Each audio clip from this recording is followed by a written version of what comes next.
Is there any other persons present that are recording this meeting? Must notify the chair at this time. Hearing none, that's wonderful. Attendance, do the attendance. David Singer. Butch, I'm here. Mayor. Well, finally, somehow or other, I just got booted out, but I think You're there. Me. It's the real me. Hello, everybody. Chief. Chief Strahan. Present. Diana. Here.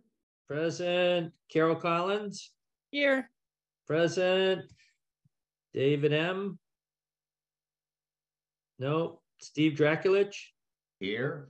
Thank you. Gene Wall. No. Amy McMahon. Here. Thank you.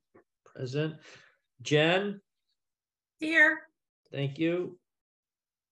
Present. Jim Wynn. I know Jim's present. I muted him. Just have a little problem. Okay. Who else? Non-voting members. Marlo? No. George Vanderlinder? No. Fernando? Here. Yes. Laura? Yes. Yes. Chief Haig? No. Peter MacGyver? Present. Thank you. Greg Diefeldorf? No. Neil Joyce? Present. Present. Katrina is present. Present. Gene Howard is present. Okay, wonderful. All right, just a little update. Hey, the project's going very well. We just have a great group of professionals that meet each Monday at the construction site. The meetings are business-like, task-oriented, and each week's schedule of work is, just gobbled up by them. They do a great job. In fact, at last Monday's meeting, the chief again recognized the group for their professional approach to the project, and I just want to give them a big hand for how well everybody is working together and how well the project is doing. It's just going so well so far. I'm so happy about it, and thanks to our professionals for that as well. And then I just want to make a note on the alerting system and dispatch information that I sent out. It was just simply because we're only meeting once a month now. I'm just passing some of this information along to you. You know, it's a work in progress. We're not quite there yet, but once completed, you know, there'll be a budget update and a discussion on that whole piece, which is a, pretty sizable and important piece. So I just want to let everybody know that that's what it was, and we really won't be discussing it today, but it's an informational point for you all. And I'll continue to do that. If there's other stuff coming up, I'll just forward it to you, so at least you can see what's going on. I know you all have the X Blue, and I do send out the DA Sullivan and the H2M weekly stuff. Not necessarily every week, but just to kind of keep you abreast of what's happening. So with that, we have approval of the prior meeting minutes, one for March 9th, which Peter did send out to everyone, and one for April 13th. If we could sort of take them in that order, that would be good. There a motion for March 9th? So moved. Thank you, Mayor. Is there a second? Second. Oh, thanks, Jen. Any further discussion on the minutes for March 9th?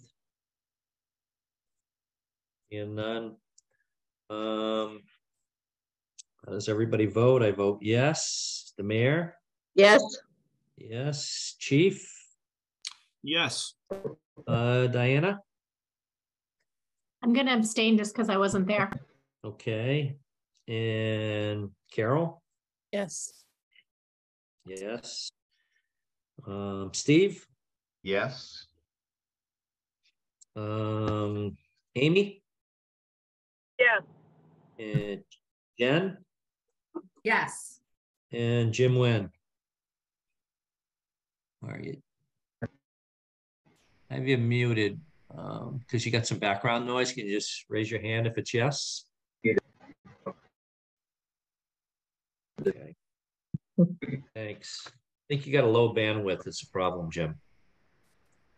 Okay, the meeting minutes for April the 13th. I'll make a motion to accept those. I'll second. Thanks, Diana. Okay, any further discussion on those meeting minutes? No, all right. I vote yes. Mayor? Yes. Okay, Chief? Yes. And Diana? Yes. Carol? Yes. Yes.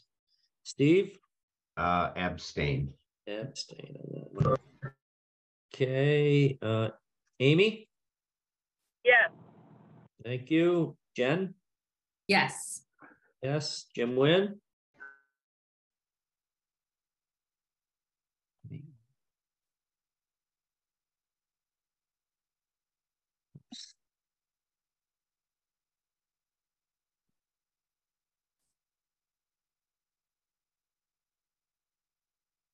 I think he may be on here twice. I'm not sure. I see him in Yeah, this, I do too. and I see the Jim down there. So he needs to be unmuted in both places, I think. Yeah. If that Jim is him, I don't know. It's difficult to tell. His computer's frozen. He hasn't moved. Yeah. He's got a bandwidth issue. Because it came up as low bandwidth for him. Oh, Okay, but we had enough to approve. there he is. Jim.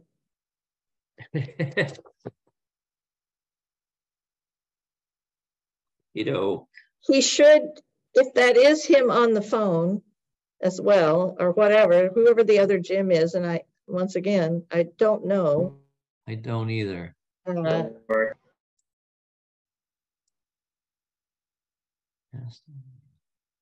Yeah, I tried to unmute him, but it didn't work. Right, how did I get muted? He needs to get off of the phone if he is indeed also on the phone. Yeah. I think it'll work. Might have been David Singer because he said he might not be able to make it, but he would try to get the phone. Okay. All right. Well, I'm gonna stop trying to figure it out. Indeed. Okay, budget update, payment submittal, current budget status. I'll kind of lay that. I sent that stuff out later today, but Neil's co-host and he can throw it up on the screen and give us an update on that if you would. Perfect. You should see the updated budget on your screen now. Do. So invoices this month were actually fairly limited. We got an invoice from our architects for CA related expenses. One from ourselves also for construction phase services, and one from DA Sullivan for work that has been completed to date. The total amount of those invoices for this period are $749,408.81. Those have been reflected in our current and updated budget. And our total expenses on the project to date are $7.68 million. And we are roughly 35% complete on budget. And our construction item is 24% complete. So to Butch's comments earlier, we're very pleased with the progress that's been made to date. And we're looking forward to another good month in May. We're off to a great start. If there are any questions on the budget, I'll be happy to take them, or I'll jump right into the construction schedule and progress update, Butch. Sure. Anybody have any questions? Just please say something because I can't see you all. I do. I was just wondering, Fernando, Sure. I was just wondering if you had made any headway as to finding out who owns the contract for the CCTV cabling?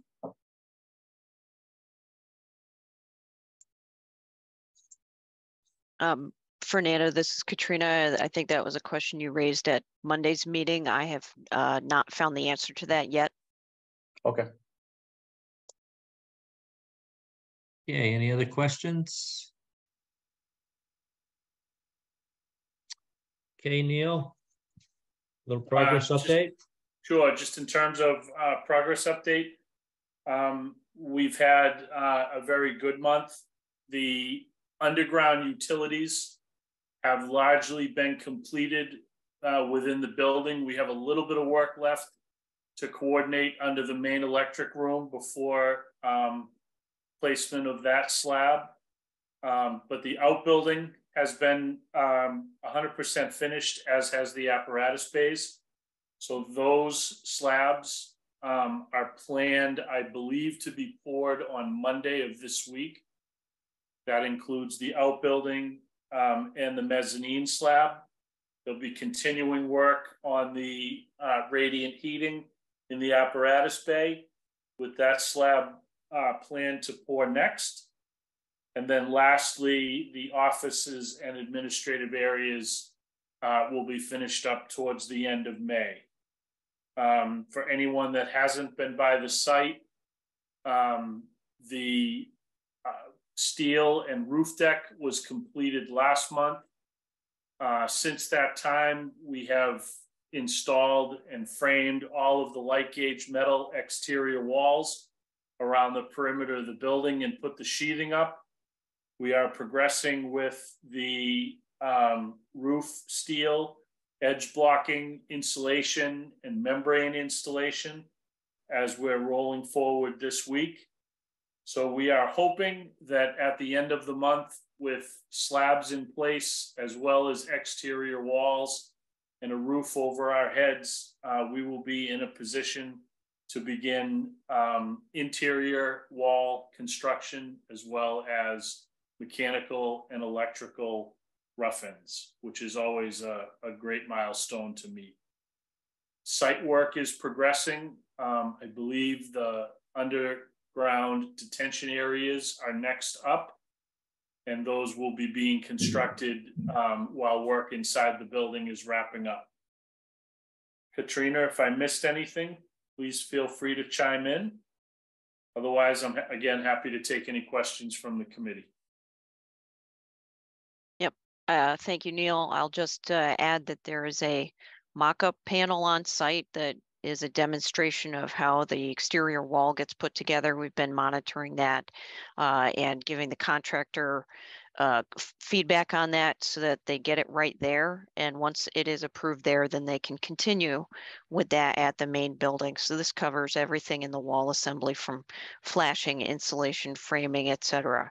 They need to get it there right first before they go on to the building, and they are well aware of our concerns. Right. And for anybody that's going by and wants to look at that, that's right on the left corner on Main Street of the project. There's a mock-up right there of the wall structure and all the pieces that go into it purely. It's kind of a rough state right now. It doesn't have the finished face masonry on it yet, but it will get there. Yeah, but we need to approve all of it. Yeah. Yeah, but the blocks are sitting there that are going on to the face, so you can at least see what those look like. Mm-hmm. Just a question for Neil on how, or even Katrina, how, once you make the pour, how long does the pour have to set before you can actually go in there and start working on the interior walls? I mean, it usually reaches 75 to 80% of the strength in 7 days. So I would say if we pour it towards the end of the week, if we give it a good 72 hours to cure over the weekend, we could probably pull the curing, the wet cure blanket off by Tuesday of the following week, and we'd really only lose a day or two. That's usually the way the concrete guys like to do it. Sure. Right, and Go traffic ahead. is limited on it as well, so that we don't create issues, or the contractor doesn't create issues while it's still curing in that 7-day time Right. frame. Right. And just one other question, Trina and Neil, how do you feel we are to date on the project schedule? I would say my feeling in general is that we're in good shape. I know that with good weather, they can move ahead quicker on some days and weeks, and on other days it's a little bit slow, like when we had the 3 days of rain or 4 or 5. It can throw a wrench in the works, but they are moving along very well. They're making it even out overall. We know that there's still the one switchgear question, but other than that, the rest of the construction is moving forward at a very good pace. Anyone else with any questions for either Neil or Katrina on that piece? Which is really the second piece, which is the progress update design, TNOPM update on design and construction in progress and schedule, that whole piece. Anyone have any questions on that? No, I'm elated how well it's going. It's going really well. And Butch, just in terms of other procurements, as the committee is aware, we've shared with them the station alerting system, which is a significant piece of technology and coordinating software that the fire department uses during operation. We've been in touch with the communications vendor and are getting his scope and work prepared. And we're beginning to reach out to furniture vendors with the hope of placing an order, I hope in mid-June or early July, and allowing, a good 6 months of time before furniture arrives. So we're pursuing all of that in parallel with the coordinated efforts to keep construction on schedule in the building. Katrina, I know you sent out I think US Digital put it together, but a schematic of the alerting system, which I put in one of my folders and I can't find it. And I kind of wanted to send it out to the committee. So if you can resurrect that, send it to me, I'll just forward it to them. It shows the pathway for all the various connections within the structure for the alerting system and the dispatch piece. And I just sent it out for their review. Yeah. I'll send it along. Yeah. Sure. If I can for a second, just to highlight what we're talking about for folks that aren't in the business. When we receive a call up at dispatch, they dispatch the call. And at the station, they need to be alerted that there's a call. So wherever you are in the station, you need to hear it and be notified of a call. This system will turn all the appropriate lights on within the firehouse. It has speakers for the announcement from dispatch. It also has a component that resides up at the dispatch center. When they create the call, we'll have status boards or status displays on the apparatus for that actually show you a visual of the address and type of call that we're going to. It's very complex, and it's been a challenge so far, but we're finally getting to some resolution on that. So critical piece for us. So right. Anybody has any questions, I'll answer. Both Fernando and Gene Howard, who goes to the money meetings as well, have both, asked us early on to try to provide them with all the information on a system like that so they can order the various parts and there'll be no delay in actually putting the system together. I mean, it's still a work in progress, but we are ahead of the game on it for sure. So that's great news. Any questions of anybody on those systems? Could I speak for a minute?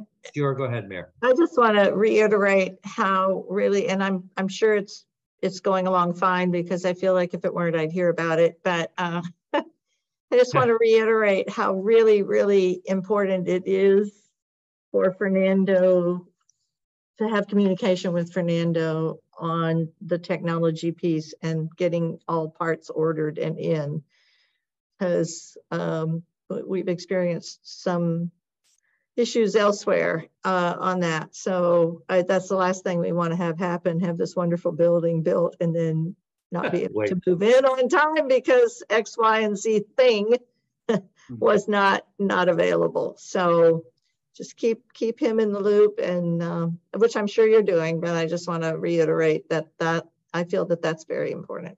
Yeah, it's important to know that when we talk about the team at the construction meetings every week, that Fernando or Gene from IT is usually there, George from Central Maintenance is there, myself, another representative from the fire department, Butch, and you know, a lot of these issues are discussed weekly and up to date, and you know, I couldn't be more pleased with the effort that has been made by the collective group that meets for construction meetings every week.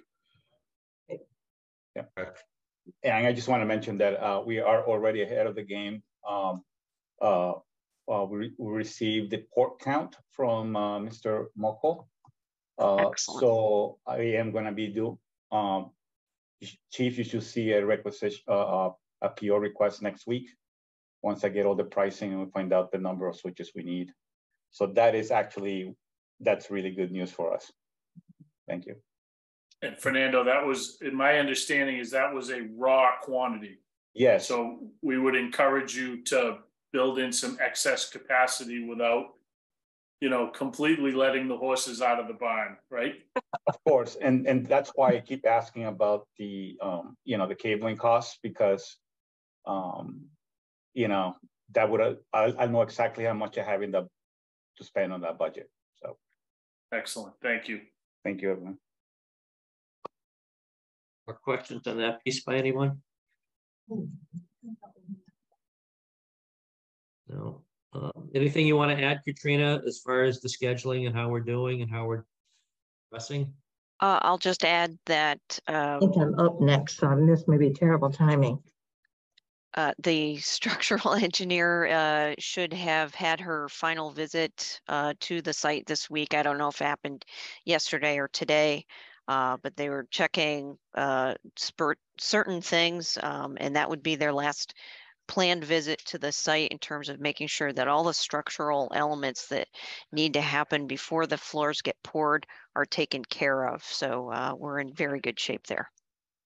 Great. Any questions for Katrina on that item? No. I think the mayor had to jump off maybe. She was next up with the CSX railroad property update. No, I'm here.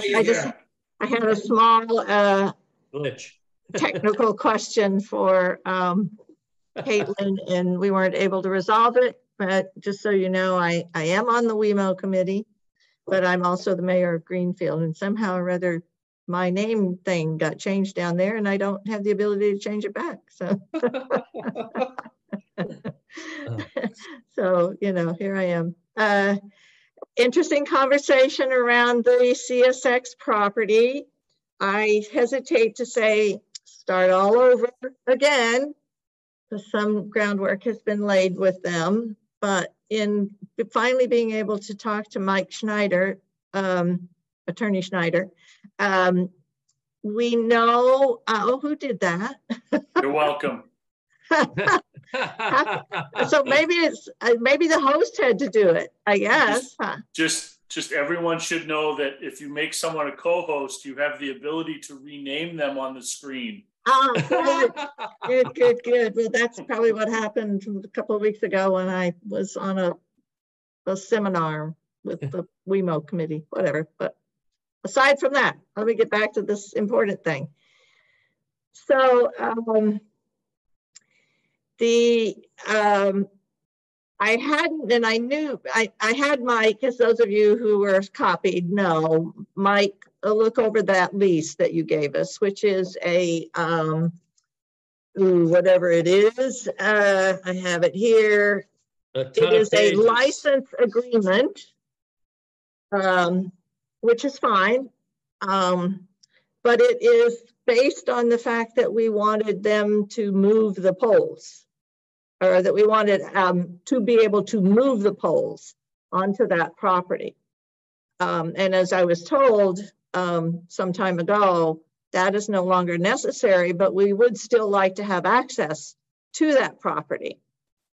And I was reasonably sure, but didn't, that Mike did not know the whole story, but went ahead and did the revision of the lease agreement. And I did not have a chance to talk to him before he did that. So I did finally have a conversation with him either late last week or earlier this week. I think it was earlier this weekend, and I held off in anticipation of this meeting. When I explained to him what we needed, he said, really, at this point, then, this particular license agreement should be null and void. It's really not useful. He said, because of the way railroad people are, and we know that well, they're very, and I think if Attorney Singer, David Singer was on here, he would say the same, because he said the same to me in a conversation I had. They're very particular about how they lease their property and what happens on it, and they don't want to be held liable for much of anything, et cetera, et cetera. So Mike's, at the end of the day, recommendation is that we now find out from them, and I know we knew once upon a time, and then I kind of think I handed this off, perhaps, Chief, to you. Use a access agreement, license agreement. In other words, not whatever this one is. Yeah, just pure lease agreement. But it's just, he called it, he referred to it, and he said, I'm pretty sure CSX has such a thing, an access agreement that would just allow us access to the property. We have to be very, very specific and non-threatening to a certain extent about how we want to use that property and why, in order to get their buy-in on it. And I said to him, I think I know, but I would like to have a conversation with the chief and whoever he deems is important to get clear, before we proceed on that, to get clear about why we want to have access to that property. My understanding in the beginning was that we need it in case we need to do some work on that backside of the building of any kind, and so forth and so on. So just know that we are now onto a different kind of lease, which Mike's certainly willing to help us with, but his strong recommendation is forget this lease, don't even try to work around it, because it's not the right one. My recollection is that if you, once upon a time, and I didn't take time this week to search it out, I had access to the CSX site where you could go and say, I think I have this correct, it was CSX, where you can go and say what kind of property use agreement you want. Am I right about that, Chief? Are you familiar with what I'm talking about? I am, yeah. So I can reach out to the contacts with that, but you know, the real issue with that was the poles and some design stuff, and we're way past both of those. I know. So, it may not make any sense to even do anything with it right now unless the design team or somebody else has some suggestions. Well, that's an option too, or also, yeah. Design team. Well, I'm thinking about it, if I may try to answer, Butch. And I would ask the chief, is there any reason for him to operationally want or need access to that part of land? Just to keep the brush down, so it's not going up against the building. Would you also say it's a security measure, perhaps? You know, keeping it clear of the brush. Yeah. So the area that we're talking about was kept cleared for the last ever. So I can't imagine it be an issue with us maintaining that. because we're not talking about the embankment. We're talking about the flat top part of it near the firehouse. Okay. And that's always been grass. So I can't imagine there'd be an issue with that. But I can reach out to the contacts and just verify. Oh, well, then maybe that's the way to proceed. Do that, you know, just explain to them that perhaps we don't need a lease, but we need some assurances that they'll keep that property, you know, trimmed, cleared, whatever. I'd love Something. to put a concrete walkway to get around the building in the back rather than just grass, but I mean, that's a different story as well. Okay. Right. So you and I, Chief, can talk about that going forward if you want. Any more questions on the railroad property? Okay. Katrina, how about the social media package? Anything new on that?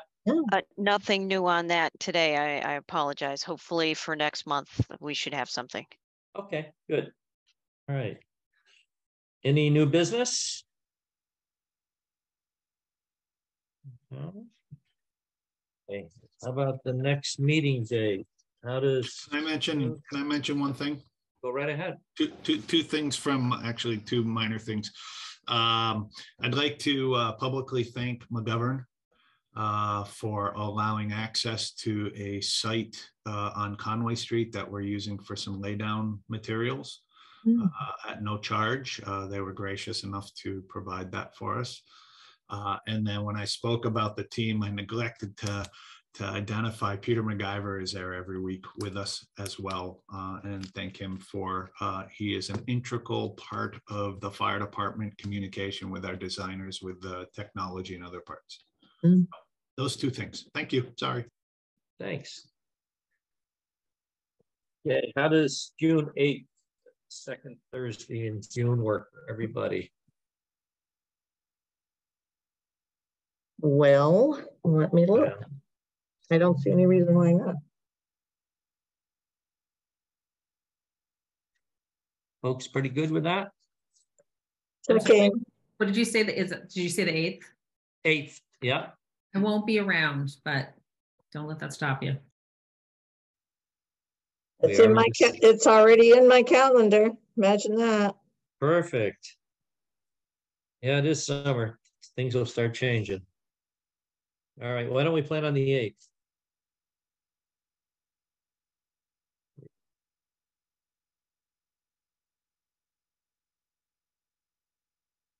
Motion for adjournment? Make a motion, we adjourn. All right, Jim. Second? Second. Second, all right. Okay, I vote yes. Mayor? Yes. Chief? Yes. Diana? Yes. Carol? Yes. Steve? Yes. Amy? Yes. Jen? Yes. And Jim. Yes. Thank you, everybody. Thank you. Thank See you you. next month.